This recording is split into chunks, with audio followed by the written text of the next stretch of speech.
What is up? What is up, everybody? This is Dr. Andrew Kim, MD. I'm a board certified psychiatrist. Welcome to another episode of the Insomniacs Livestream here on my YouTube channel. For those of you who are not familiar, we do this live stream every Tuesday night and every Saturday night at 10:30 Central, 11:30 p.m. Eastern, hence the name, the Insomniacs Livestream. So thank you for joining. If you are not subscribed to my channel, please go give a like, please subscribe, and join us there. So, okay, guys. So today we are just doing open forum, so that we could just have it free flowing. I was looking into several topics, kind of half researched several different things. If you are here, Ray, I did get your email and I did start looking into that video that you sent me about the dude who's just kind of going through all the nootropics like one by one in that lengthy video. So, um, interesting stuff. I think the term, I guess, if we ever do a nootropics episode, I guess we have to also figure out how are we defining that, because it looked like that dude was just saying anything that could treat everything, where a lot of people really kind of define it more as like cognitive enhancing, type of supplements or medications or prescription drugs like modafinil, ADHD meds, meds that are meant for cognitive enhancement like lion's mane, things like that. So, but I wanted to do it justice. I don't want to rush it. So I'm still looking into some of that stuff. So hopefully one of our upcoming episodes, we could just do a very specific nootropics episode as well. So like I said, guys, so today we are going to be doing, just open forum Q&A. So ask away, guys. Otherwise, if there's no questions, I'll just be talking about random topics, kind of fill in the gaps. So I know last episode we talked about complementary alternative medicines, or CAMs. And it's funny because after I did that, I actually ended up giving a lecture on complementary alternative medicine to some of the nurse practitioners that work at my team.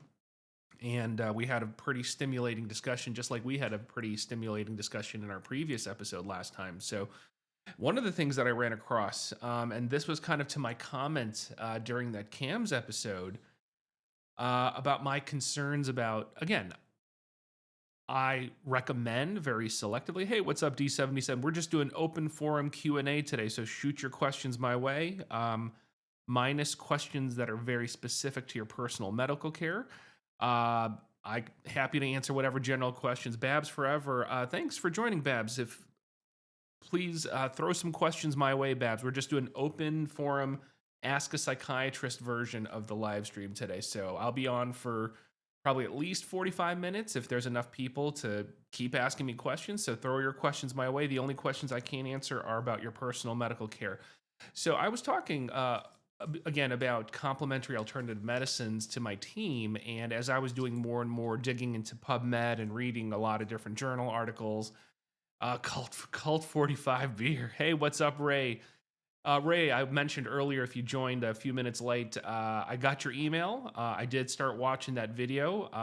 There was just a lot to digest, so I didn't want to rush that. So as I dig into more of the nootropics that he's talking about, we'll do an episode of that probably in the future. So I appreciate you reaching out, Ray, and sending the video link. That dude had a pretty long video running down the list of all those different things. So I did actually watch it, Ray. I didn't ignore your emails. I appreciate you sending that. I like always, learning about new things. So, um, but again, going back to my other topic, as I was doing more digging into complementary alternative medications, um, again, my mindset is, look, if it ends up being a true low risk, potential upside type of intervention, and it's not BS, and I'm not going to have my patients or folks waste their money because there's a chance that maybe there's even some modest benefit with a low risk intervention, so be it. But so my mindset has never been, oh, like prescription meds versus supplements, prescription meds versus over the counter. It's like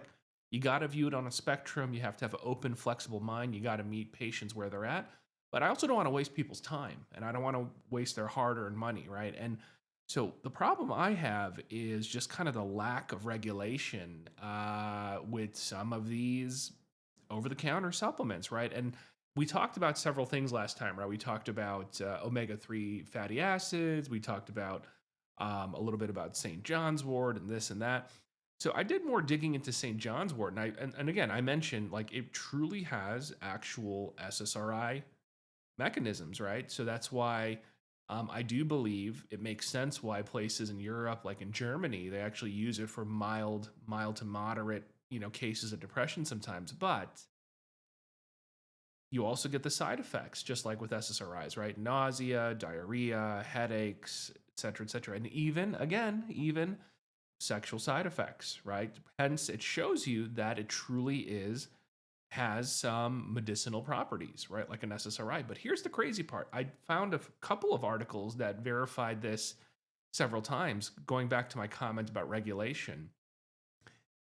They did a sampling of several of the kind of, readily available brands of St. John's wort on your over-the-counter shelves at your local Walgreens, CVS, Walmart, etc. And one of the key components that you need within St. John's wort is something called hypericin. So hypericin, hypericin. So interestingly, when they did this sampling, they found that anywhere from 40 to 60. So let's meet in the middle. Let's say 50%, right? Did not contain the hypericin, even though the bottle actually claimed to have that, right? So that's crazy, right? So the labeling, the bottle says, St. John's wort. And again, you can have St. John's wort without the hypericin, I guess, but the hypericin is the actual component that is felt to have the antidepressant component. And even though it said it contained it, they found that almost half, roughly half of the ones that claimed to did not even have a trace of it or minuscule amounts of it, far below what the labeling claimed. That's the crazy part, right? That's what concerns me. So it's not a concern that I don't believe that there is a possibility these things can help. It's just a crazy, crazy Wild West phenomenon that we have because, right, these are marketed as dietary supplements or dietary foods. And look, look at the level of scrutiny, right? Almost none.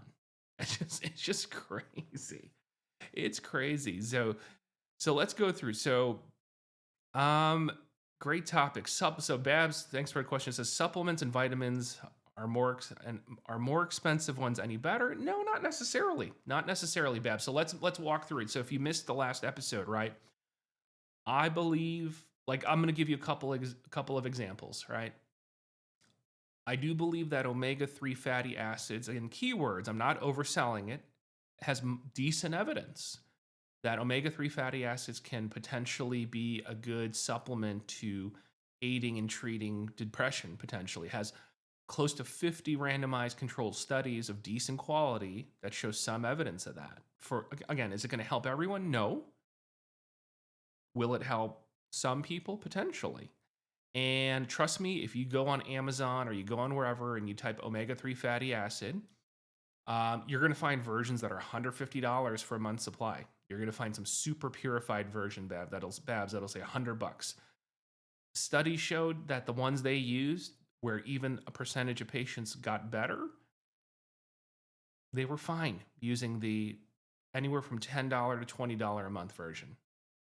Okay, so my general answer is no, right? And I'm going to say for most of these things, probably not, because it's already loose evidence, it's already modest evidence, preliminary evidence, and you might as well just use one that you consider a reputable kind of national brand. But I don't think you need to go break the bank. Okay.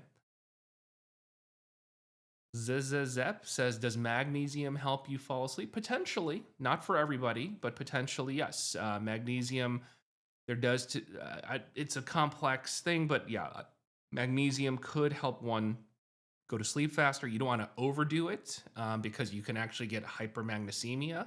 But yes, some, not all, but a percentage of people do feel that magnesium does help kind of get you ready for bed. So I want to be clear, it's not going to act as a sedative.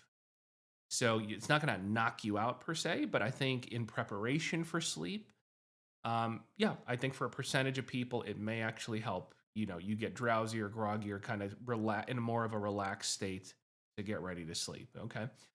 Um, and again, I don't pronounce your username, ZZ. I don't think you need to go buy anything crazy. Okay. I really don't. I really don't. Okay. Just plain old standard magnesium. Magnesium, you could just get that through, your dietary habits, great. But if you go buy a supplement, then, I think it's okay. So, Ray says, what do you think about trying lithium off label for major depressive disorder? Answer is yes. Simple answer, Ray. Yes, there is evidence for lithium to be used off label for major depressive disorder. So, although lithium is thought to be primarily used as a gold standard for bipolar disorder, and it's still to this day, think about what I just said, Ray. We're in the year 2025 and a damn element, right? An element. Lithium is on the periodic table, right? So I love it, right, when there becomes this arbitrary battle. People are like, psychiatrist, oh, just poisoning people, poisoning us. I'm just going to use natural supplements, natural this, natural that. Where do you think lithium comes from? Lithium is literally an element. Lithium is on the goddamn periodic table, guys. Okay? Lithium is in the ground. Okay? So especially that is the epitome of natural. We're harnessing something that is literally an element in nature, lithium, right? And lithium is typically used as a gold standard mood stabilizer for bipolar disorder. But yes, Ray, lithium is also used off label for major depressive disorder. Now, should it be used carefree and blase? No, because lithium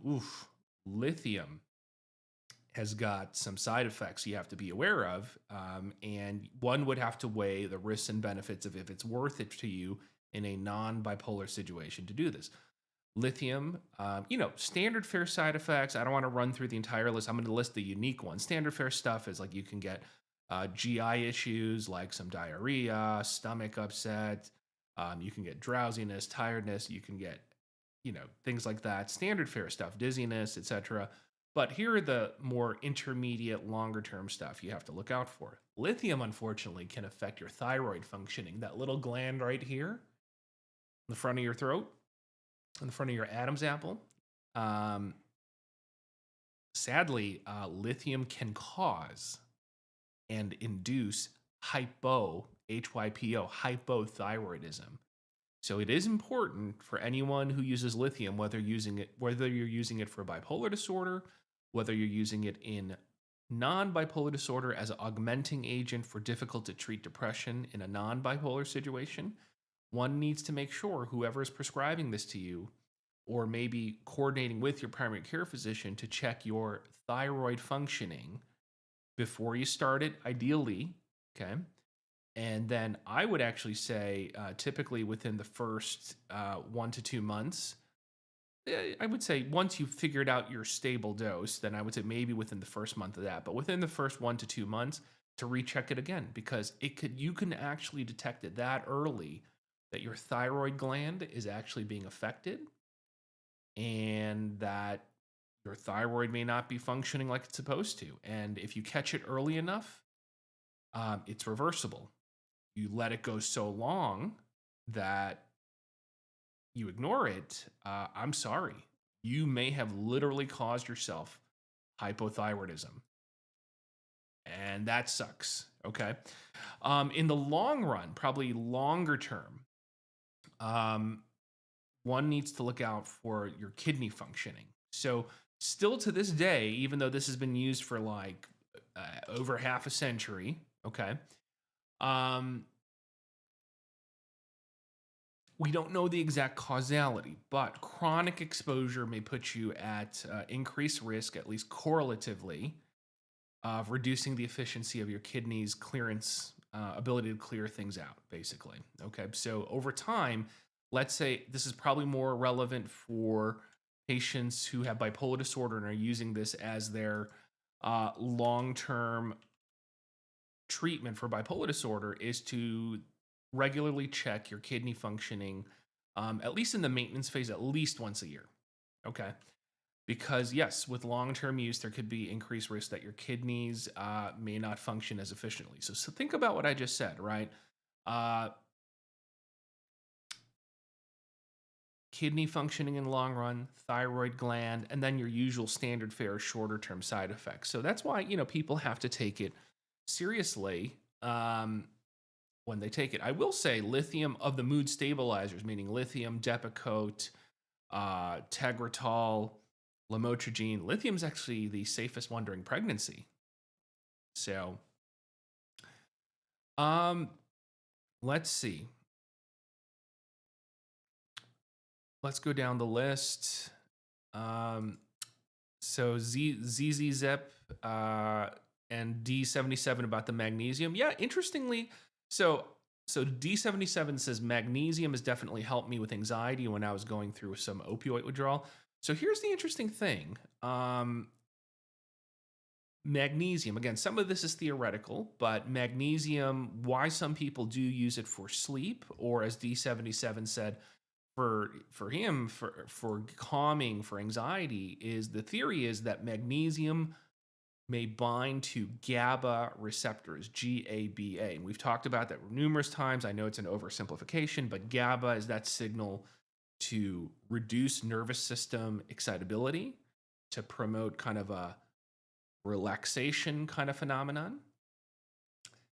And magnesium can actually bind to the GABA receptors to kind of promote that GABA signal. The other theory is that magnesium can also, what's the most, I'd say modulate what's called the NMDA, N as in Nancy, M as in Mary, NMDA receptor, and modulate that, which can lead to muscle relaxation, promoting muscles to relax. Okay. There's also belief that magnesium supplements may actually help modulate cortisol levels. If you have excess of that stress hormone cortisol, they do believe that that can help as well. So again, theoretical, right? So let's not go overboard, but those would be the theoretical mechanisms. Is that going to work for everyone? No, because if you have normal magnesium levels already, will that truly do a ton? Maybe, maybe not, right? Because, and you also want to be careful. Like I said, you don't want to actually get magnesium toxicity, because people misconceive and they think, oh, vitamins, because it's vitamins and electrolytes and these things, just because they're over the counter, it's safe. No, you can literally get vitamin toxicity. So please don't go overboard. Okay. And hopefully, if you have a sensible, psychiatrist, primary care doctor, family medicine doc, you could at least talk to them. Maybe they're not going to know all. And I don't know every single nuance, every single theoretical mechanism. I mean, it's just impossible, right? There's so much literature out there, but at least they can give you guidance on what not to go overboard with and what ranges to kind of stay within. Let's go through some more questions here. Justin, hey Justin. So Justin, oh gosh, I haven't responded to your email. So if you remember your question from your email, because I still have it on my to-do list to get to, you can ask it here again, and I'll answer that question after I answer this one. So Justin says, Justin from New Zealand, my question is, how do I calm my racing mind at bedtime? It can keep me awake for hours. Well, Justin, I'm going to say the simplest thing. Best way is non-medicinal. And you guys know me, right? I mean, I'm not a shy psychiatrist. If it comes down to it and it's appropriate, I'm going to recommend prescription meds or, yeah, Alex is right. Too much magnesium can cause loose stools, diarrhea. Remember milk of magnesia? Absolutely. That's what I'm talking about, Alex. Nothing in excess, right? You know people out there who just go overboard, right? Promoting over the counter supplements, holistic supplements, and don't realize that you go overboard and everyone's threshold is different. Side effects happen. You can literally get water toxicity, Alex, right? If you drink too fast, too much, you can literally get water toxicity. People can actually die. There have been rare cases where people have run marathons and chugged the hell out of water way too much, way too fast, literally caused their brainstem to herniate through the base of their skull. You think I'm joking. So water can kill you in excess. Okay, guys? So there's got to be moderation and safety with everything. So back to Justin. So Justin says, my mind is racing at bedtime. It keeps me awake for hours. Well, Justin, Yeah, I mean, I think one has to kind of look and see, and I know nobody likes this. I'm not gonna lie, nobody likes this, Justin, right? Everyone, when you say the word sleep hygiene, everyone rolls their eyes and say, "Oh, I know sleep hygiene. I've done that." Well, if I surveyed everyone and I actually walked them through a list of sleep hygiene, most people probably aren't following that. So number one, um, you know, I would just kind of go down the checklist of sleep hygiene, right? Meaning, um, you know, anything you could do with lifestyle changes, right? Don't take. Hopefully, you're not having too much caffeine like I am right now at freaking 10:51 p.m. Drinking a McDonald's coffee, but trying to limit caffeine. And so you can see I don't judge. Limiting caffeine intake to early in the afternoon. Um, Exercising in the morning or in the daytime hours, not too close at night. Not eating food too close to bedtime. So what I'm saying is try to do all these things that would promote healthy sleep, right? Because analyzing what's wrong, that may take time, right? And we get so focused on wanting to figure out the puzzle, right? And the mystery that we start ignoring what we can influence. We may not know the answer to the complicated puzzle of why my mind is racing, but you can still work on these things. These can be two things that live together, right? And they don't have to be mutually exclusive of one another, right? So, but back to your mind racing, right? I think it takes some reflection, Justin, and you got to tell me. I don't want to make assumptions. Is there, when your mind is racing, is it just random thoughts? Is it focused on one particular theme or stressor? Um, Particular outlier topic that's happening in your life right now? Are you having anticipatory worries about tomorrow? Are you replaying things that happened today? Is it self deprecating thoughts of criticizing yourself? So, part of it is going to take some reflection and introspection to see what is driving those racing thoughts, right? And again, you don't have to play self analyzing Freud or Carl Jung. Sometimes it might just be I just need to figure out how to relax and do some relaxation and grounding techniques to get myself better prepared for bed, right? Sometimes it is what it is. When you're awake, you think, right? So not to overcomplicate it, but yeah, do some self-reflection. Think maybe you already thought about it. So I'll wait till you respond. I'll go down the list of questions here. Um, Speaking of cams, let's see here.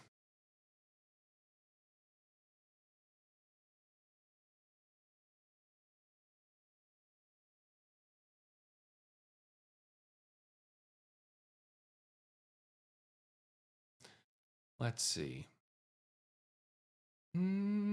Who's not? Okay, let's see here. KG says, speaking of complementary alternative medicines.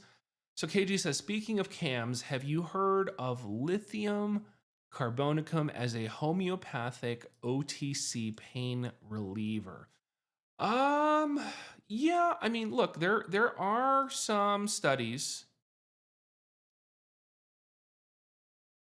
on chronic pain that lithium can produce, again, keyword, some degree of analgesia or pain relief. The belief is that it can actually upregulate what are called beta endorphins or beta endorphin promotion or synthesis. So basically, promoting endorphins, natural endorphins that you already kind of create on your own, but somehow believing that lithium might actually promote your beta endorphin system. Again, that's a very, very, very loose theory. There's also some theories about modulating what are called mu opioid receptors. So theoretically, yes. I mean, there have been cases and case series talking about lithium for pain management, but one needs to weigh that against some of the things I mentioned earlier, right? Even lithium in the over-the-counter forms, like I said, it's an element, right? So lithium is lithium, whether it's prescription grade lithium or the various forms of lithium that people buy on the shelves. Obviously, there's differences in potency and strength, but at the end of the day, right? As crazy as I'm sounding, lithium is lithium. Okay, so all those side effects apply, and so how does one dose those over-the-counter versions, knowing that those side effects are there in order to balance against a theoretical, pain relieving mechanism that may or may not actually be true, right? So here's an interesting fun fact since we keep talking about lithium. Hopefully that helped a little bit, KG, but those are some of the loose theories out there. So, we always joke, right? I mean, psychiatrists are like, oh, like, at this point with how prevalent SSRIs are in this country, and probably is a sad statement that we might as well just have like SSRIs in the water, right? Um, and there's actually a few. Again, these are not. I'm going to preface this by saying these are not well done studies, but more just a very fascinating narrative piece for lithium, right? But there was a town somewhere in Japan, in rural Japan, where lithium levels in their well water were actually somewhat higher than you would expect, right?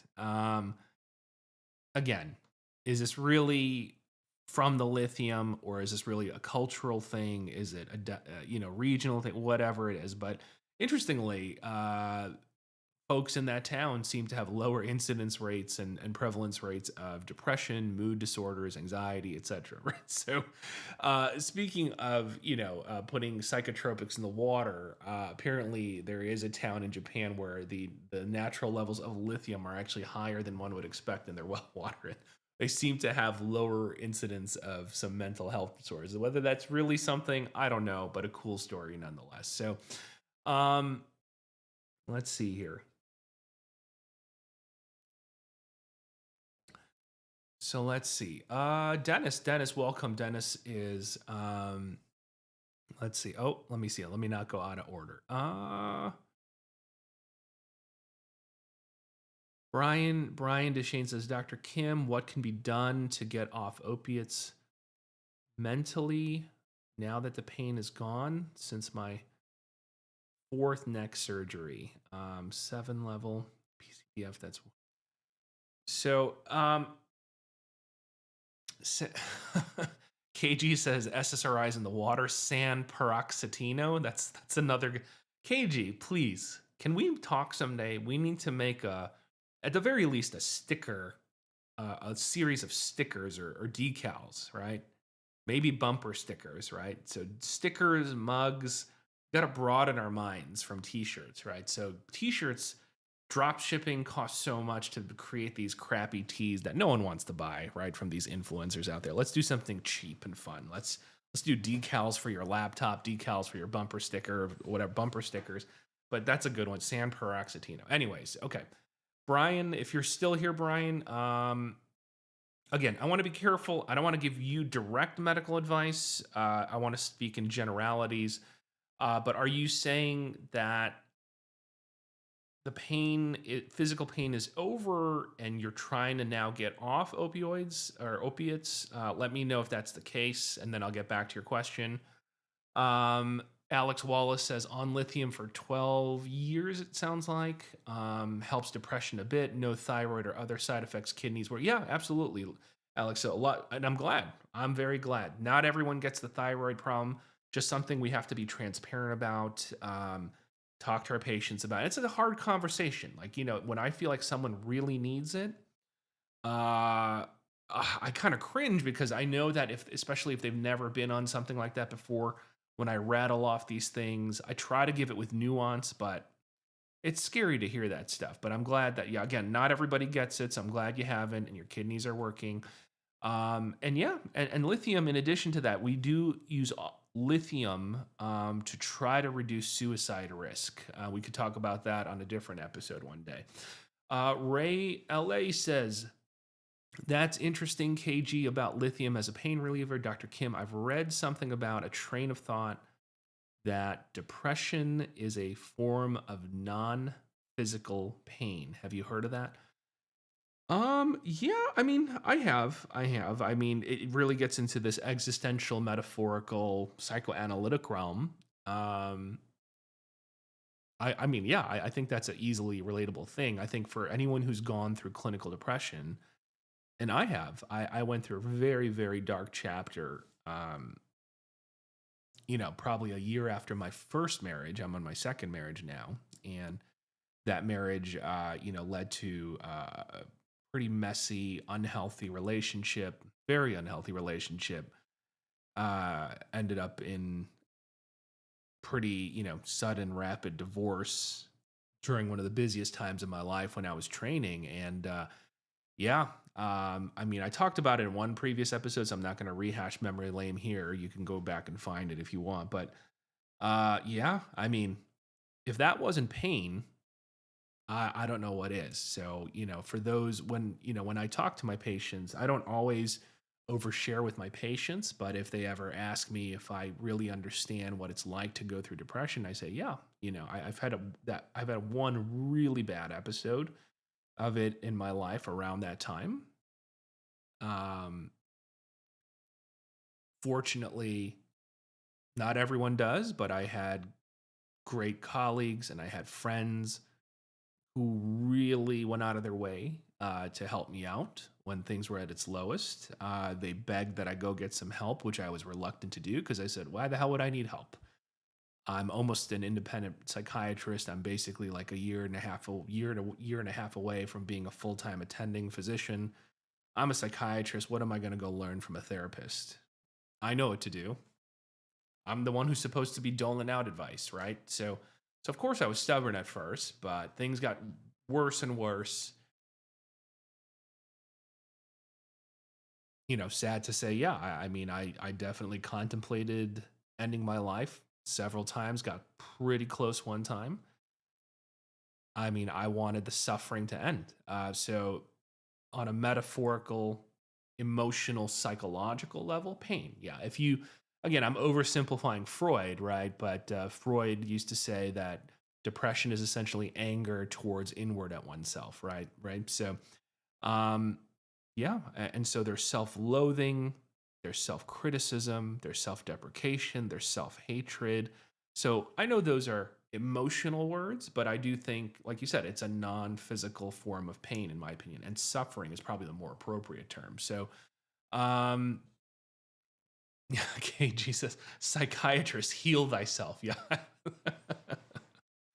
I think I thought maybe I could just sprinkle some, fluoxetine dust on my head and just have it absorb through my skin. That's what I was hoping for.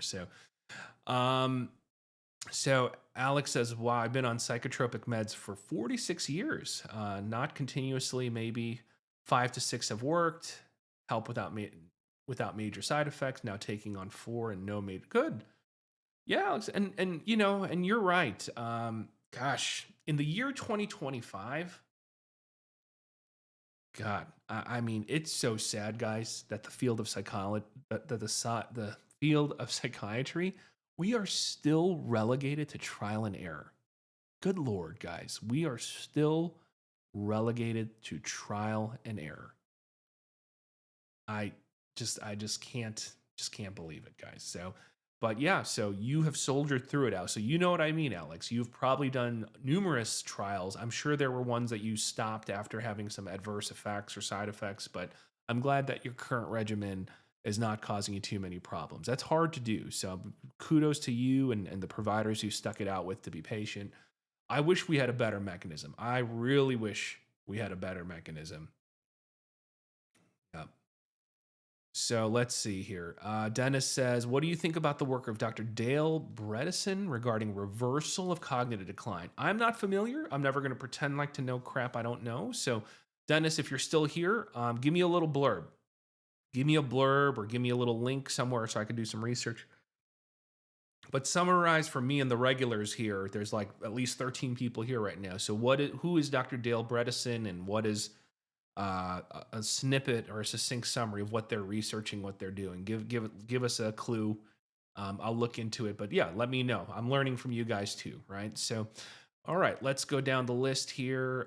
ZZ Zep says, I would not be playing around with lithium. Yeah, I wouldn't mess around with lithium unless you got some professional guidance either. So I agree with you, ZZ Zep. There's when done right, there's still side effects. Sometimes people are lucky and don't get them, but you can mess around and definitely get plenty of side effects.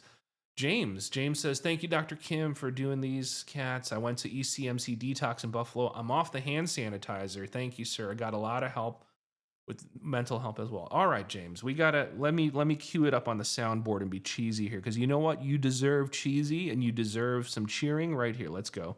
Let's give you some applause, James, and let's give you a couple of cheesy air horns if I could find it. Let me go. Let's see. Oh yeah, there we go. There's some air horn for you, James. So I know it's been rough, James, but you know what? And there may be rough days ahead, but you know what, James? Good for you, brother. Good for you. Okay? You got to savor and relish the small victories. And you know what, James? And I really mean this, man. I need you to sear this into your memory banks. I need you to download this and etch this into your memory, meaning what you did. You going to detox, you getting off the hand sanitizer, you being motivated. I need you to sear it into your memory. It is worth the 5-minute, 10-minute investment to just download this into your memory banks. You know why? You know why, James? Because the next time you talk to a counselor, the next time you talk to a stranger, the next time you talk to a psychiatrist, your family medicine doc, your addictions doc, whoever, and they say, James, you can do this. You got this. I'm not downplaying that. But trust me when I say, James, okay, you pulling from your life experience and saying, I had a slip up, I relapse, I had a crappy day. But you know what? I'm not saying don't accept help. That's not my message. But I'm saying, trust me when I say, in those moments when it sucks and you're discouraged and you got a kick in the balls, man, there is a hell of a lot more power from you to pull on your memory banks and say, you know what? I've done it. I've been here and I've done it before. You can pull on from lived in experience. I've been here. I know what this feels like. I know this darkness. But you know what? I can do it again because I've done it. Meaning, putting that in your memory banks, you can pull from that. That has so much more power. That is so much more power to help you and build up your resiliency than me saying something. I'm including myself, than me saying you can do it, someone else saying, I'm not saying those things are useless, but I'm saying that holds so much more power when you pull from within yourself and your own lived in experience. So we want to recognize you. We want to validate you, James. And I want you to download what you did in your memory bank so you can pull from it when there's another dark day and there's another dark week and there's another rough patch, and you pull from that. All right, brother? So please take the time, reflect, let that help you motivate yourself even when life kicks you in the nuts down the road in the next chapter, okay? Good, but good for you, man. Good for you. So let's see here. What else do we got going on? Yeah, KG says, James, congrats. Yep, congrats around. Let's see what else we got. So Dennis says, Dr. Bredesen is a neurologist who wrote a book called The End of Alzheimer's Program. His latest publication is titled Sustained Cognitive Improvement in Alzheimer's Disease Patients Following a Precision Medicine Protocol Case Series. Huh. Okay. Dennis, out of curiosity, what is the precision medicine protocol? Do you know? Is it like personalized, customized treatment, like picking customized prescription meds from like whether to give Namenda versus this or that, or mixing it with nootropics? I'm just curious. What do you know what that means? Precision medicine protocol, but I'll look into it. I'm curious. So Brian says, my pain level is down substantially, but having a hard time getting over the habit and the feeling it gives us mentally. Worst part, I'm almost positive I'll never live without chronic pain. Not sure if I'd call my use of pain meds as an addictive relationship, but a relationship out of need that has changed dramatically. Yeah, Brian. Again, I'm going to speak in generalities because I can't be doling out personalized advice. Um, the fact that you're even sitting there, Brian, kind of ambivalent and contemplating even the nature of the relationship itself, like that, I'm going to tell you right now, like that in itself, not trying to be corny, Brian, that in itself is a good prognostic indicator, right? The fact that you have insight that there could be an issue, maybe there is some degree of unhealthiness in the dyad or the relationship between you and the use of that medication. So honestly, I mean, it could even start there, right? Even before one, has to quote unquote do something, just do some reflection, whether it's introspection, talking with trusted people, talking with a therapist, just to kind of better understand, gain even more insight. Is the relationship that unhealthy? Is it unhealthier than you realized? Is it still at a point where it's manageable and there is a utility to use it and you're still using it in a responsible, healthy way? So it may just start with that, Brian. But if you wanted to get generalities about what next, then yeah, I mean, one would probably want to talk to, sounds like you already probably have, pain specialists, and just talk to them about some of your concerns.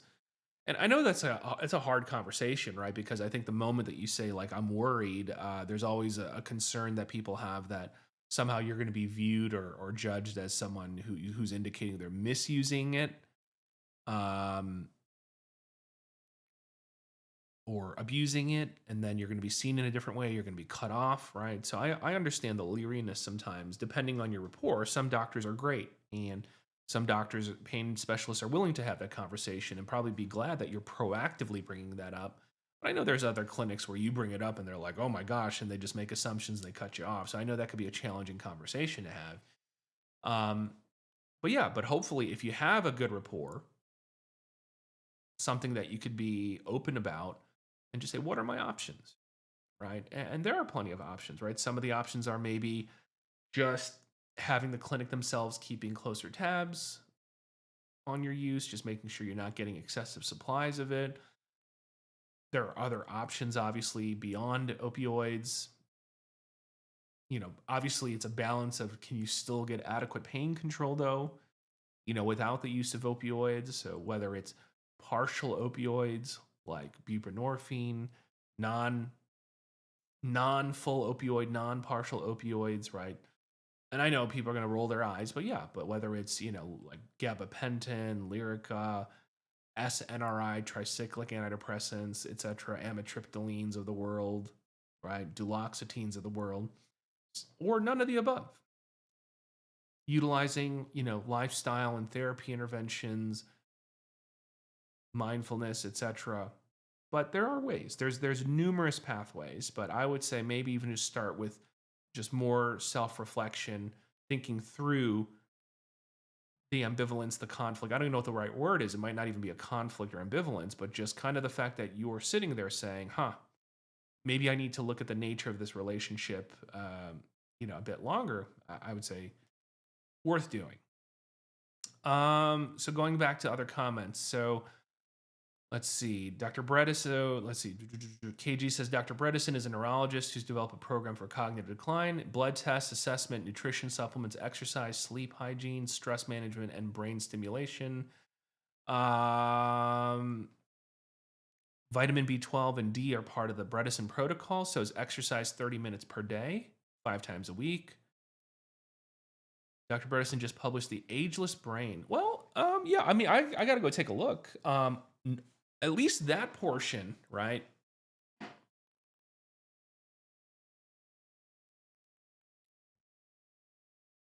The, doing blood tests,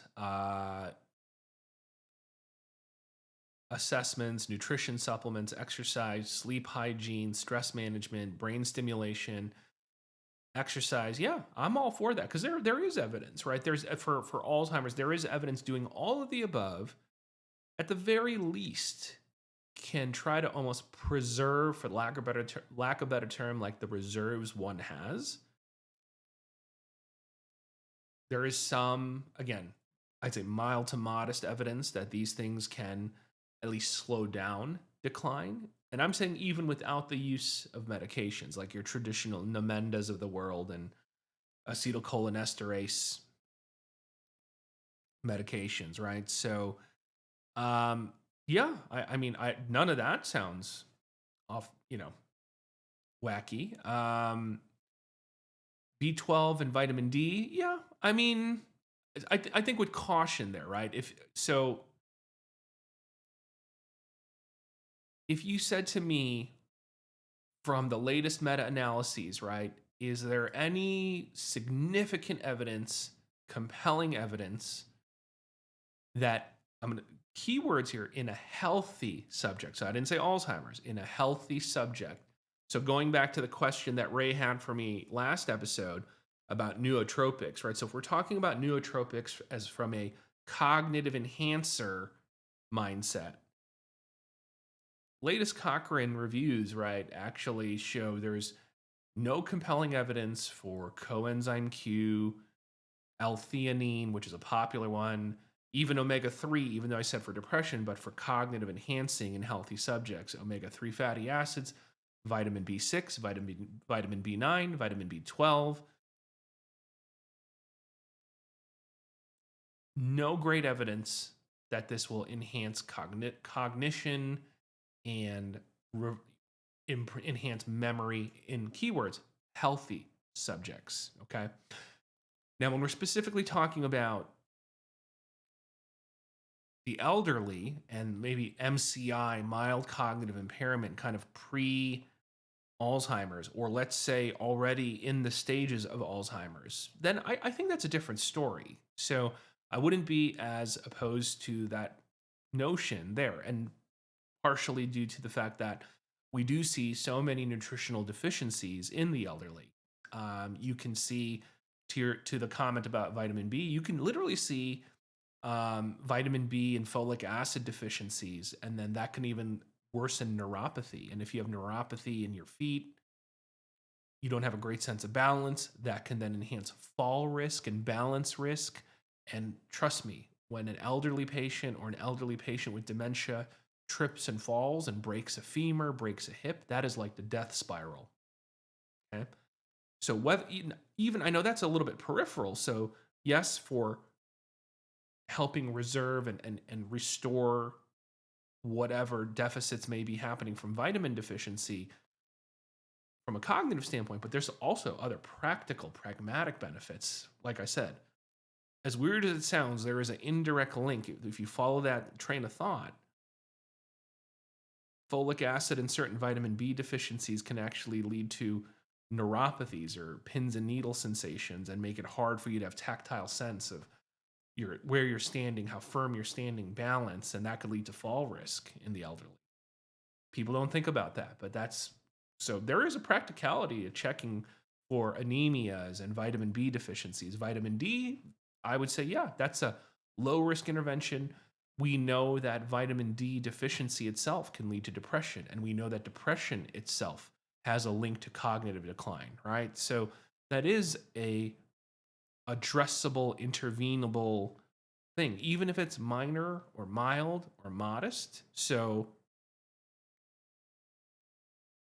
yeah, that stuff interesting. So I'd like to see what other, things that he's recommending beyond some of these kind of lower risk interventions. So let's see. So there was a comment from Ray, and I know it was commented earlier.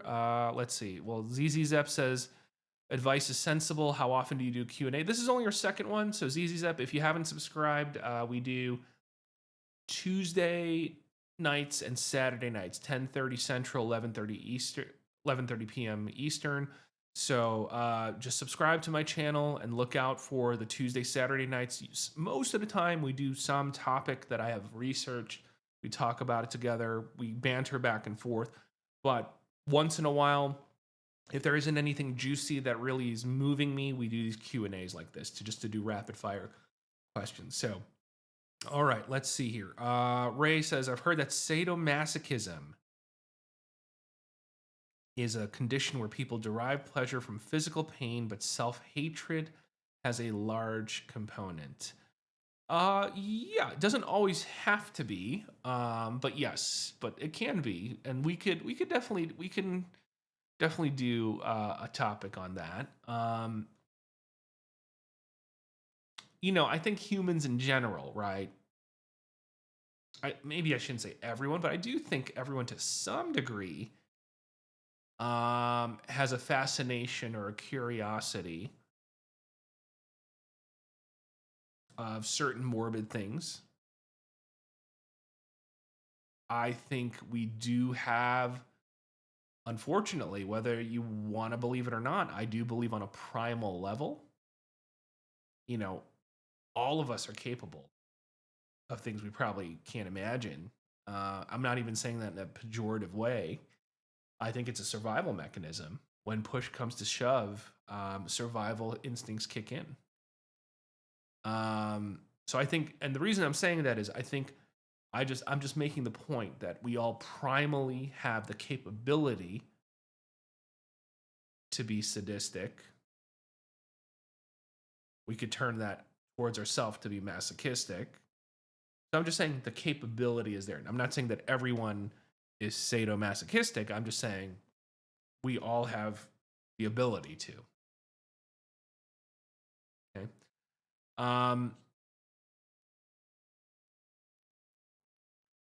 But yeah, that's a complex, nuanced topic. Maybe we'll have to build that one into when we talk about psychopathy, sociopathy, maybe like a triad of, talking about that as well. So,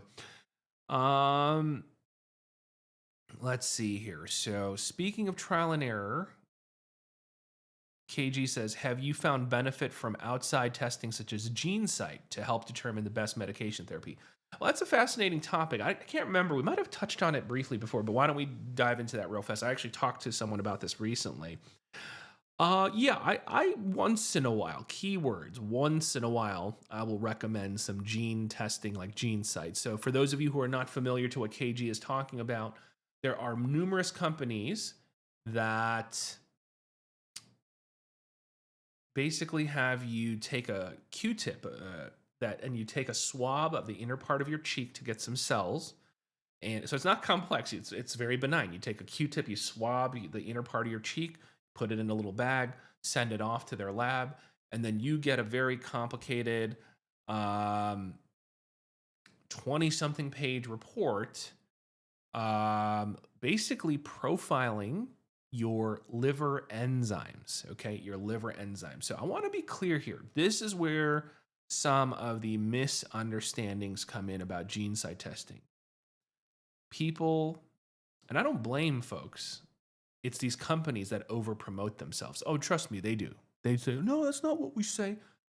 F you. That's what you say, okay? They make it sound like you're going to unlock the mystery once you take this test, and you and your doctor will now be able to get you just right, okay? So here's what happens. You know me, I'm just blunt with you guys, right? I just tell it how it is, okay? I'm going to preface it by saying this because I'm going to come across as very cynical. I'm not saying it's useless. Please don't get that twisted. But I'm going to say it for most people, yes, this is going to be an accurate statement. Most people, it's going to be a low yield endeavor. Okay. But for a few, the minority, it could make a big difference. I'm trying to give you a fair and balanced statement. So I'm going to give you personal examples of both scenarios. The majority where it's low yield, and I will give you one example where it was a game changer. Okay, so I could be fair and balanced. So if anyone from one of these companies hears me talking, I'm just being real. It can help certain people, but most, I'm going to just shrug my shoulders at the results. Okay, so what you get from the results, KG, are the following. The bulk of the information you're going to get is a profiling of your liver enzymes. And there's numerous liver enzyme subtypes. So certain meds will go through each one. There are other meds like lithium that doesn't get broken down because it's an element and it'll just go straight to your kidneys, okay? But most mental health meds go through metabolism or digestion through your liver, okay? And there's so many different subtypes of liver enzymes, okay? And what it's going to say is it's going to let you know as an individual, hey, at this liver enzyme, you're an average metabolizer. Use the drugs as the FDA has kind of laid out in the package insert and all these references online. you are a somewhat slower metabolizer. Use with caution.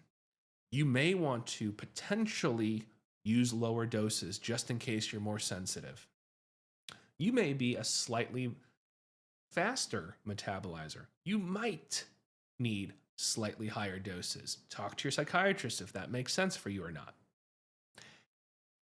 Most people are going to be in those three categories. Average, no changes to any meds that you would ever take, slightly slow, slightly fast, use with caution in one direction or the other. Then the patients look at me and they go, so what does this mean? And I'm like, it means we're still doing trial and error, guys. So that is the misconception. It doesn't say this med is best for you. This med is horrible for you. It tells you the rates of metabolism at these certain enzymes. Now, I'm going to be fair now. In some of the more updated, newer versions, like GeneSight as of late, they do identify a couple of genes. Be cautious here, right? They'll say, if you have this gene and you are of Northern European, Scandinavian descent, then these couple meds might work best for you. If you have this gene and you are of this ethnicity, this antipsychotic might work better for you.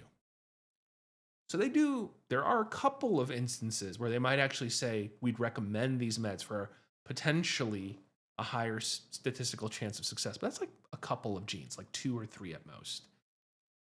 And that's still loose correlative research, right? The most of it is really just about your enzyme speed. Now, to be fair though, let me give you an example of where it made a difference, KG, if you're still here, all right?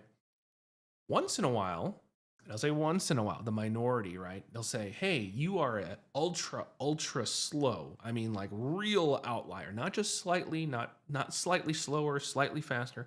You are an ultra super slow metabolizer or an ultra fast rapid metabolizer, right? And a small percentage, I would say single digit percentage of folks probably fall into either of those categories. Now, I had one case many years ago where, man, we tried several things. And this guy, we had a good rapport. I trusted him.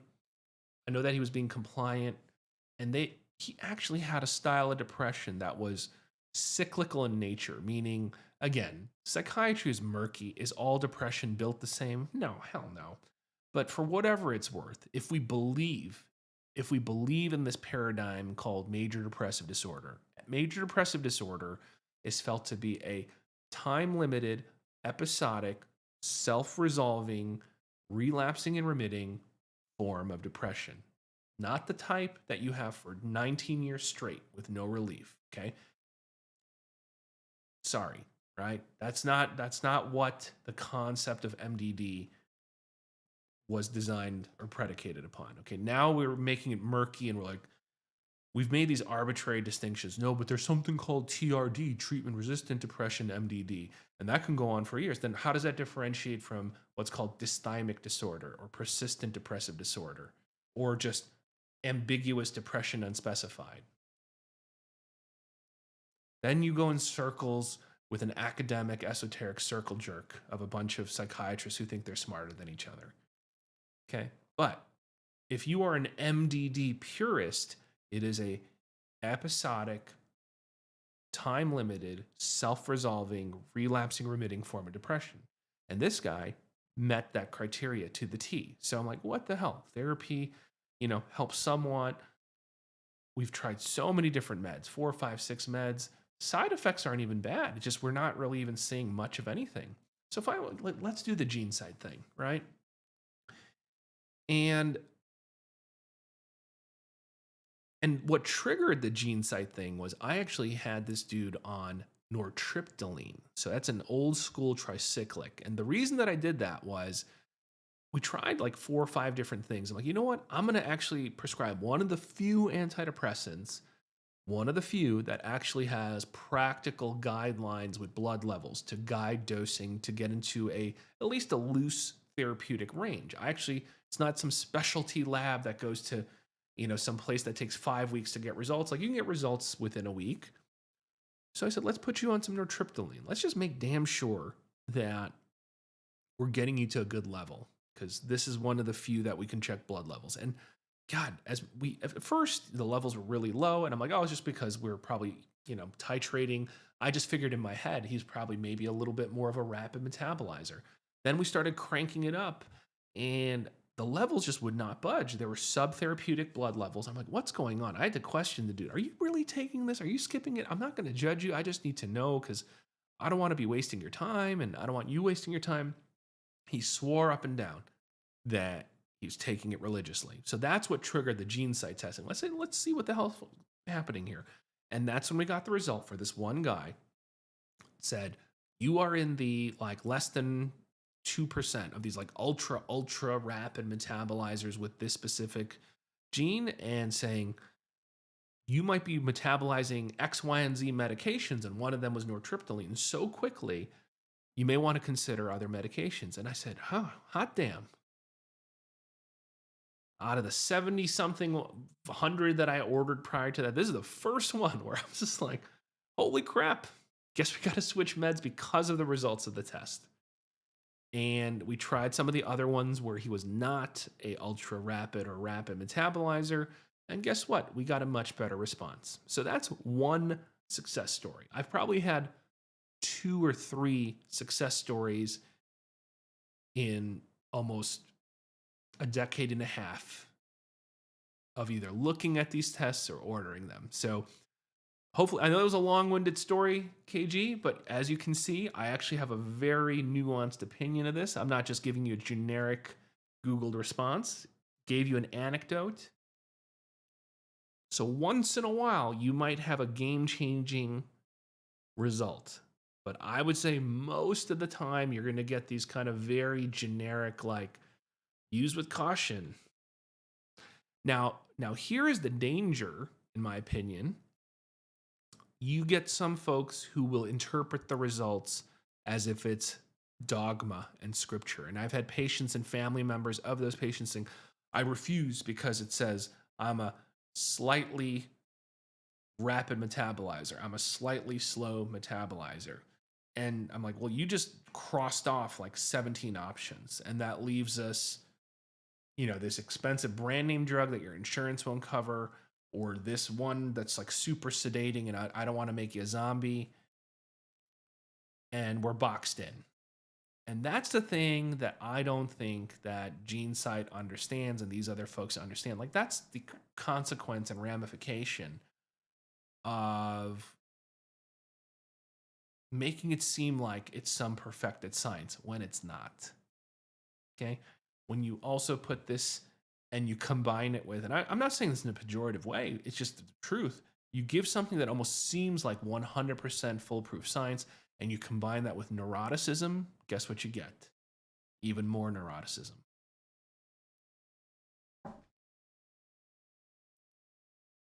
Okay, and this is why I like this show. I could just say stuff like this, right? So that was very gene-sightful. Man, you are good. You are good, KG. So, all right, let's see. What else do we got? Other questions here.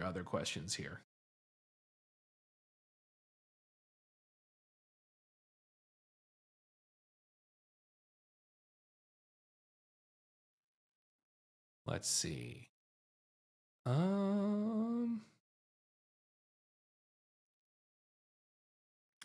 Brian says, Dr. Kim, curious of your opinion of ibogaine treatments being performed in Mexico under strict medical attention. Have heard so many stories of people stopped having addictive issues with one visit. Thoughts of medically controlled ibogaine treatments for things like PTSD, addiction, and rebuilding lost relationships. So you gotta remind me, right? I'm assuming, right, that when you say ibogaine, I'm again, I don't want to say stuff I don't know. It's ibogaine, is that the hallucinogenic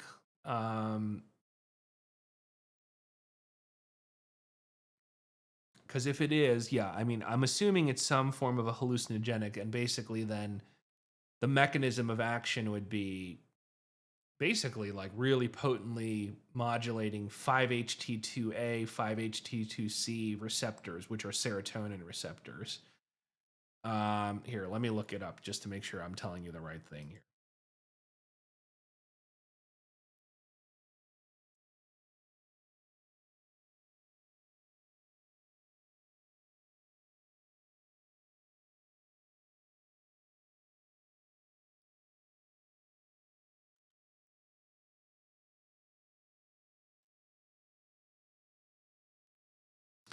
Yeah, it looks like it is. So yeah, it's basically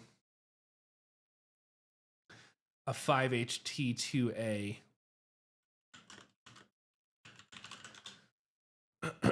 psychoactive compound. So okay. It's extracted from plants in the Apocene or Tabarinth iboga, blah, blah, blah, blah. Yeah, psychedelic. Yeah, okay, that's what I figured you're talking about. Another variation of a psychedelic. Um, Bottom line, uh, yeah, it would just be with caution again. Because like I said, we've talked about it before. There's a lot of things that are on the horizon, right? MDMA, psilocybin, LSD, right? There's actually clinical trials for all of the above. And a lot of those, especially the ones that are kind of in the like hallucinogenic category, right? It's real, just like potent 5-HT2A or serotonin receptor, modulation. That's what's going on. Again, is there excitement? Is there potential? Yes, but I think we just have to be careful. And I think it's to be determined is really the best way. I mean, there's already clinical trials in a lot of areas. Like we talked about it briefly, right? Gosh, what was it? What company was it? No, I got to look it up. I don't want to tell you the wrong company, but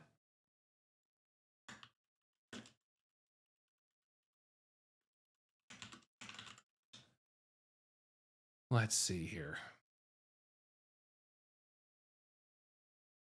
Oh yeah, Lycos. Go look up Lycos, Lykos. That's who it was, right? Um, Lycos Therapeutics.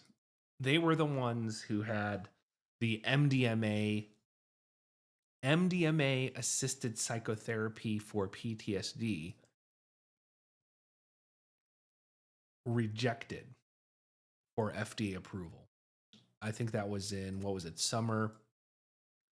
late spring, summer of 2024, right? And that was being talked about nonstop as the next big thing, right? We already have ketamine as ketamine, and they're like MDMA is next up to bat, followed by psilocybin trials, right? So, and it got rejected.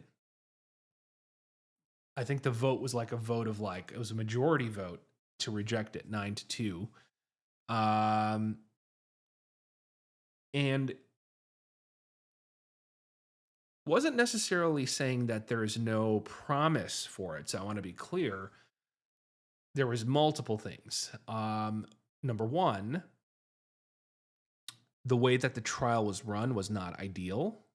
There was a lot of white noise and confounders of like, how does one tell if it's this therapy approach itself, almost kind of a novel therapy that was used in the different groups versus the actual MDMA. Then there was how do I say it, fidelity of data concerns. I'm going to use the word allegedly, and I think we might have talked about this once in a previous episode, but there was allegedly sexual misconduct from one of the research staff members at one of the primary research centers while someone was under the influence of the MDMA dose. So I think there might have been some ethical, political concerns about the data being sullied or how it would look if they voted yes on this. And all this kind of then became spotlighted, right? So again, I'm some conjecture there, but again, keywords allegedly. I don't know what the follow up was that if they've investigated it further, but that was back in like summer or so of 2024. Um, but yeah, so again, if it was as magical as some of these clinics are claiming, well, do you really need? That's why we can't have nice MDMA things. I know, KG. People F it up all the time. People F it up. God, when are we going to do the episode when I do a tell all about what all the shenanigans that happen in the clinical trials realm? When am I ready to get sued from violating all the NDAs I've signed, ironclad ones? I just like, you guys would be shocked at how crappy. Well, maybe you wouldn't be shocked. Maybe it'd be confirmation of how crappy things can be in the field of clinical research. Man, because I shake my head. I don't know how some research centers are called research centers. Not that we were perfect, but man, there is a bunch of shadiness that happens in clinical trials where profit is the driver. So, so that stuff, as crazy as that just sounded, what I just said, that doesn't surprise me, is what I'm saying. So, but back to the question. So, if ibogaine or anything was as magical as everyone proclaims, well, I'm assuming we would have cured a lot of addictions by now and cured a lot of PTSD by now. Because some of these things, it's not like we can't not access them. I would say it's hard for the mass general public to access them, but people can get all these things: MDMA, shrooms, LSD, ibogaine, whatever. So I'm just a little leery, right? What do we hear? If you turn on a local ketamine ad, what do you hear about ketamine right now, right? Come to our ketamine clinic, right? And of course, some of these clinics they just don't give a shit. They just say whatever. And they say, not just for depression, they'll say, come and get a dose for your PTSD, for your addictions, for this and that. It's a cure-all for your OCD. Have we just stamped out OCD addictions and stuff with a dose of ketamine or multiple doses? No. And how ubiquitous now are ketamine clinics? You can freaking get ketamine lozenges now from, what is it, Mind Bloom? So why doesn't everyone just have Mind Bloom come to their home and have that nurse knock on your door and give you your ketamine lozenge and just be done with it? So all I'm saying, I'm not trying to be cynical. I'm just saying there is a possibility these can be helpful tools down the road, Brian.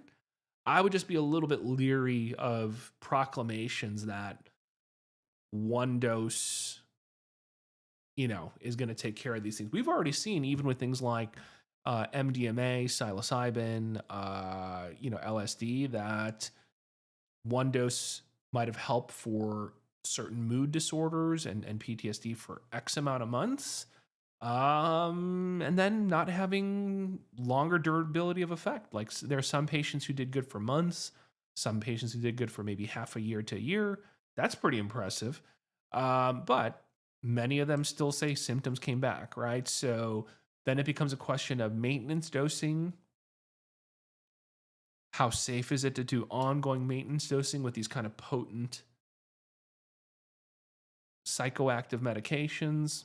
So a lot of questions. So where do you find, Brian? Again, I'm curious. Curiosity is the name of the game. Where do you find these clinics? You just Google it and then you just type Ibogaine Mexico Clinic.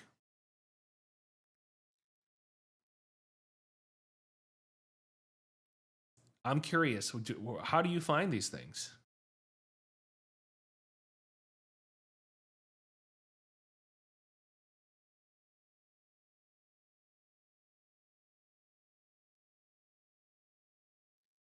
So KY Kane, thanks for joining KY. Well, KG says, "Do your NDAs expire?" I don't know. Probably if I don't want to get blacklisted, I guess. Probably. But if you want to hear a couple stories, I'll tell you some vague stories without naming a specific clinical trial. And without naming specific research centers, but I'll vouch these are true stories. I mean, for whatever that's worth. I mean, people might think I'm lying for hyperbole. You guys have known my personality by now. I'll just tell you. Um, so KY Kane says Remeltion versus Lunesta. What's your question about them? Like how they work, mechanism of action? Because yeah, I'm familiar with both Remeltion and Lunesta. I very rarely prescribe Remeltion just because it's so hard to get covered a lot of times. But I know what it is. I have prescribed it before. But let me know what your specific question is, KY, on the Remeltion and Lunesta. And happy to answer question. Are you saying the difference in how they work or any specific? You took you took Lunesta and wow, what wow, in what way? You felt like it was effective or side effects? Or I'm assuming wow equals Remeltion gives you heartburn. Really? Okay. Yeah, so for those of you who aren't familiar with what KY is talking about, Remeltion is essentially a prescription version of a prescription med that basically targets your melatonin receptors, basically. Um, so, rather than taking, plain old melatonin supplements that are over the counter, it is basically like, I know this is an accurate statement, but it's basically like melatonin on steroids, right? Crossing the blood brain barrier more effectively, kind of more potently hitting your melatonin receptor. So that's what Remeltion is. And Lunesta is basically, it's as zopiclone, which is a hypnotic medication. It's more along the lines of like your zolpidems and zaloplons, meaning like Ambien, Sonata. I know most of them don't go by that name anymore, but zolpidem, zaloplon. As zopiclone is a hypnotic that basically interacts with the GABA receptor, binds near like these domains close to or that are kind of coupled to these benzo receptors. But the problem is with Lunesta is that as much as they try to proclaim that there's less addiction risk, abuse potential, dependent, you could still get tolerance and dependence on them. Just like we've learned over the years, people can get dependent, tolerant, and abuse even Ambien or Sonata, right? So these Z drugs, zolpidem, zaloplon, azopiclone, these hypnotics that are not benzos, well, they're similar enough. They're still similar problems. And to be blunt, if you start pushing the doses of some of these, like if you went up and you really started pushing, let's say, Ambien, which is zolpidem, right? Yeah, they say, oh, it's not a benzo. Yeah, technically, you're right. But actually, if you look at pharmacology, if you start pushing the doses really high with zolpidem, it starts losing its selectivity. And it just basically does become benzo-like. So, sorry. Yeah, these things are basically half a step away from being a benzodiazepine, which is why people can get dependent on them, tolerant on them. They can have withdrawal from them. They need to maybe also be detoxed off of them, sadly. So, let's see. Let's see here. I got dextro, 20 milligrams Valium, 2 times a day for sleep, but it'll stop working. Xanax got you into this mess, man. Yeah, I'm sorry to hear that, KY. So you know exactly what I'm talking about, then, right? You see, you know firsthand, right? I'm not BSing you, right? These things can cause a mess, and again, trust me, guys. Like I'm not vilifying chemicals themselves. I know I get some of my old the videos I posted years ago. I still to this day, 5 years later, get comments. They're like, "You're such an a-hole," and I take my Xanax for years without problems and Valium for years without problems. Don't vilify these meds. You're an a-hole. You're an idiot. Yeah, okay, guys. Like for those people, if you're listening, I'm not saying there aren't people who can take these meds responsibly. I'm not saying there aren't people who somehow, luckily, fortunately, can take them for a long time, but that's not everybody. Some people run into problems and some people run into problems quickly. Okay. So again, life is not black and white. Life is very freaking gray. Some people are great. Like I actually have known patients who said, I've been taking my, 1 milligram of Klonopin, 2 milligrams of Klonopin every night for 20 years. And I go, great. I'm like, no problems? They're like, no. Still work somehow? They go, yep. I said, remarkable genetics. Good for you. You win the genetics award. And until we see a problem, I guess I'm not going to have a problem prescribing this and refilling it. Okay. I mean, literally, I'm like, I don't know what to tell you. You must have remarkable genetics and sensitivity. Okay. And some other folks, geez, man, we give them 8 weeks. 8 weeks.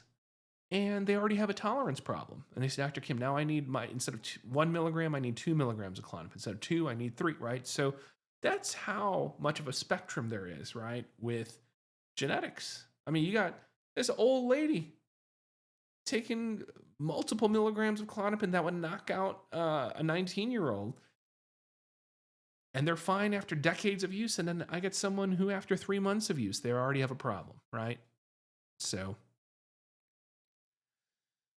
let's see. KY says, lost both parents, up the Valium, but didn't want to. I'm sorry. Sorry to hear that, KY. So yeah, no, in all seriousness, I mean, it's, for some people, this is just another medication and it's fine. For others, this is the bane of their existence and a problem, right? That shows you the spectrum of all this stuff. So,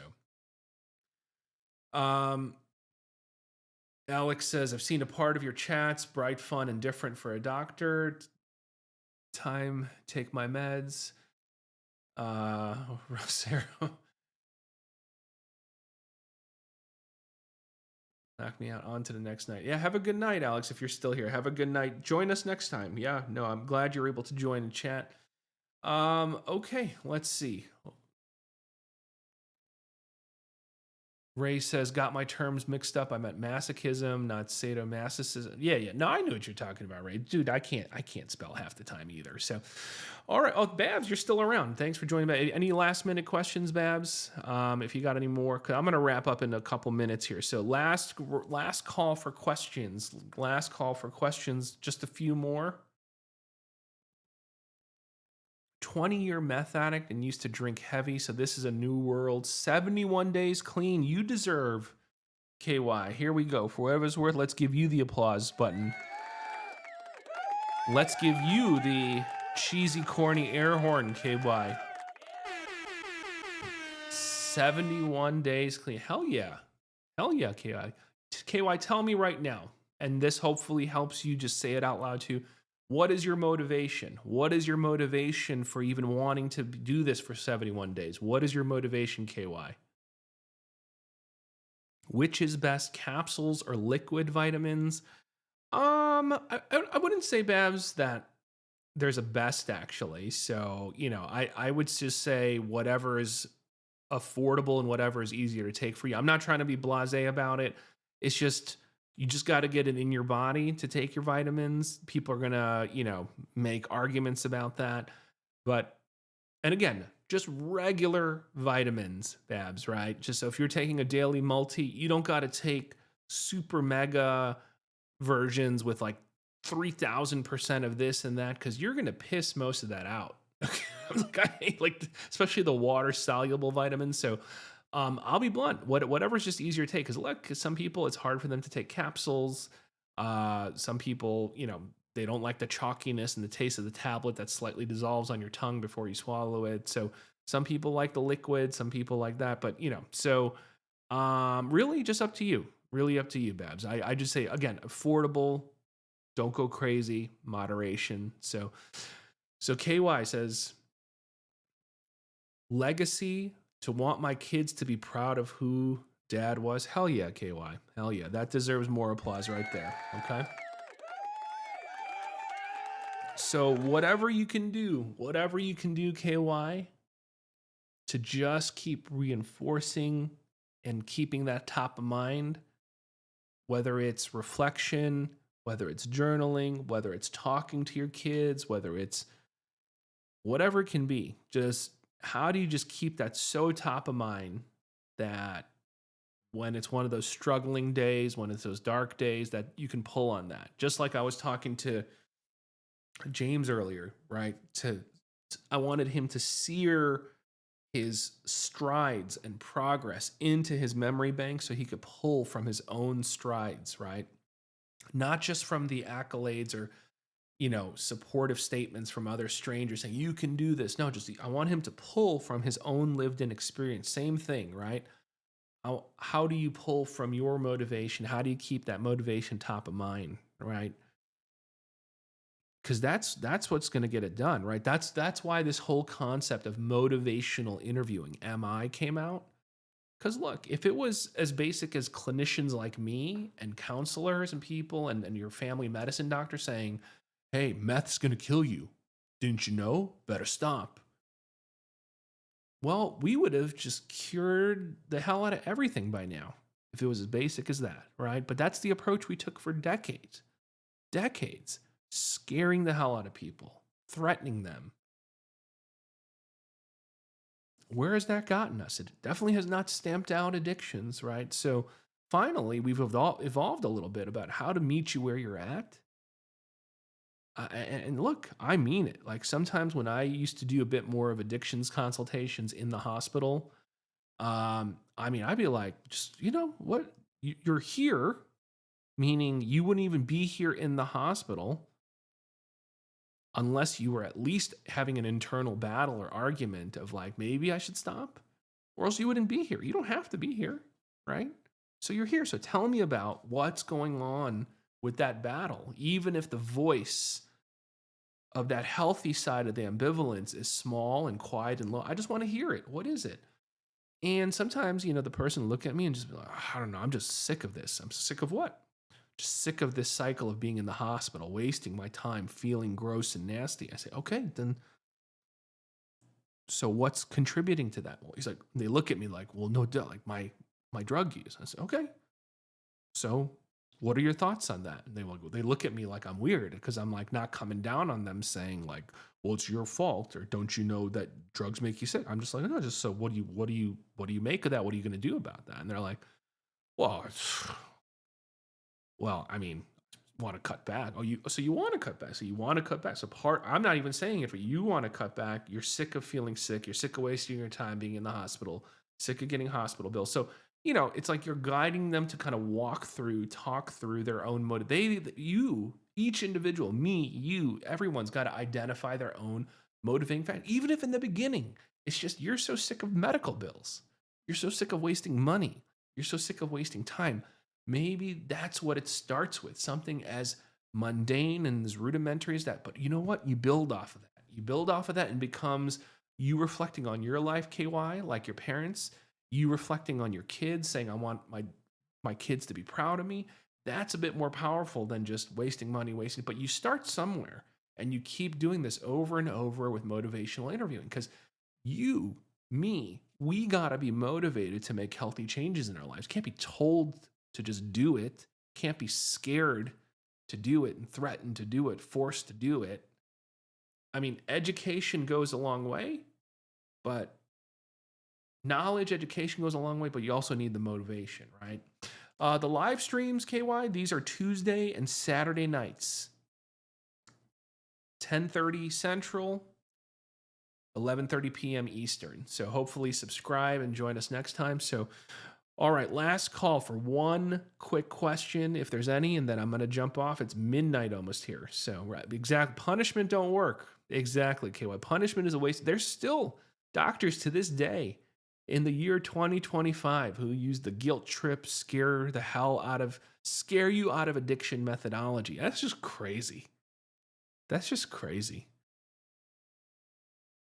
It's just, I don't know what that does because you just walk right out of the doctor's office. You can just go get drugs down the street. You can just walk out of the doctor's office and just go to the dispensaries. I don't need this hassle, right? So that's all you're going to push someone to do when you use when you do the punish, guilt trip, scare you methodology, right? It's just walk out and go get drugs right now. So, man, that's rough, man. Mom went to prison for heroin when you were 8. Man, that's rough, man. KY's for Kentucky. Hell yeah, Kentucky. I'm from Illinois. Not too far.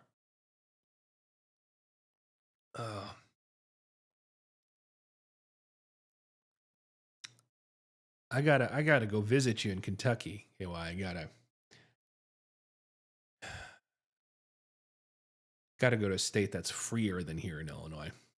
One day, maybe we'll do an episode about firearms and how I think that the state of Illinois is communist state that doesn't want me to be allowed to have anything. So I know that's another dicey topic, right? Where I get a lot of criticism from my colleagues, right? I'm a gun toting psychiatrist, right? I think everyone thinks psychiatrists are very anti firearms. You know, I have a very unique view on that as a psychiatrist. So, but I have fascinating conversations with my patients about their firearms. I think they think the moment they say it, my prerogative is trying to take it away from them. I'm just like, what do you got? Tell me.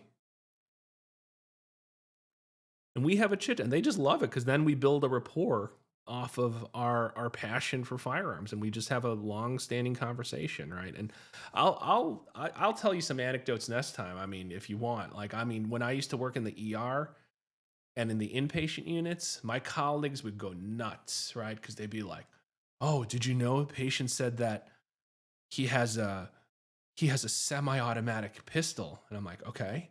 And like, "Yeah, a semi-automatic," and they only focus on the word automatic. Like, he could just spray thousands of people with his semi-automatic. I'm like, what the hell are you talking about? I mean, this is the insanity that happens, right? People don't even know what they're talking about.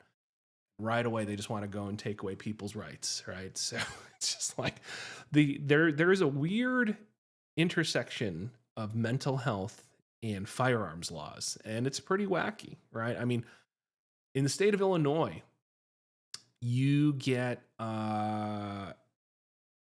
hospitalized in certain hospitals, and those hospitals will report you to the Illinois Firearms Registry, and then, man, good luck getting off that list. That's rough, right? And so it's an interesting crossroads about your rights and liberties and your desire to go seek help, and if those rights and liberties will be infringed upon. Complicated stuff. So anyway, the Insomniacs gun show. So, let's see here. KY. So no, KY, I can't. I'm not saying don't ever take it again. Like I said, I can't give you personal medical advice. It's just you gotta just talk with your docs and figure out. As long as you're taking it responsibly, right? That's what it comes down to. So again, I'm not vilifying those meds, just making sure people are educated that there are potential dangers.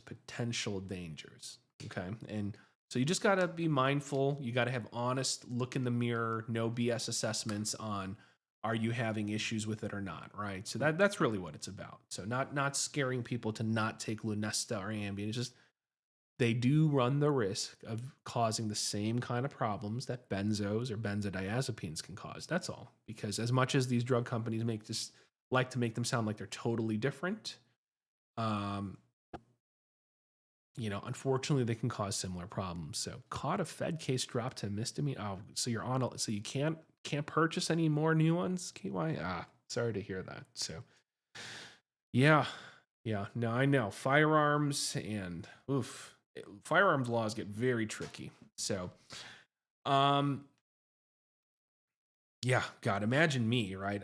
When a patient asks me to write them a letter to get them off a list, I have to really go out on a limb and I have to take a gamble on whether I feel comfortable or not writing a letter to stick my neck out and my license on the line to make sure that this is going to be a responsible citizen who is fine, and they just had bad circumstances that led to them getting on a list, and maybe now they're stable, even though they got hospitalized a couple years ago, right? And that I'm okay and I'm supporting them getting their firearms back or their firearms license back, versus that I write this letter and they go out and become some kind of shooter, right? And I've written those letters before, but obviously it takes some trust that I have a relationship. I trust them. I have a rapport from them. At the end of the day, my attitude's like, look, am I a psychic? I'm not an effing psychic. So who am I if I have a good, trusted relationship with one of my patients and I think they are stable? Yeah, in select circumstances, I've written those letters because I believe that it should be a right for citizens to protect themselves and defend themselves honestly. So, again, I have somewhat of a different attitude than maybe a lot of my colleagues do, but, I just know at the end of the day, not to sound paranoid. I know I'm a little paranoid. I have a paranoid streak in me. Just runs with just runs in the family. But you got to look out for yourselves, you and your loved ones, right? So, at the end of the day, I think most responsible Americans are actually responsible with their firearms, in my opinion. So, okay, guys, it was a fun night. Thank you again for joining. I'm glad we got to see some fresh faces. But Ray, if you're still there, like I said, I'm gonna definitely do a deep dive into these nootropics. Okay, so I haven't forgotten your email. Um, I'll take a look, and once I've done enough digging, I'd be glad to do an episode or an evergreen video on some of those, and I'll look into that neurologist that both of you guys mentioned. So, KY, very nice meeting you, and congrats again on the 71 days. And just keep that motivation up. And again, KY, even with slip ups, don't beat yourself up too much. Okay. We're human. It's all, and one day of slipping up doesn't negate the other 71 days, right? Really.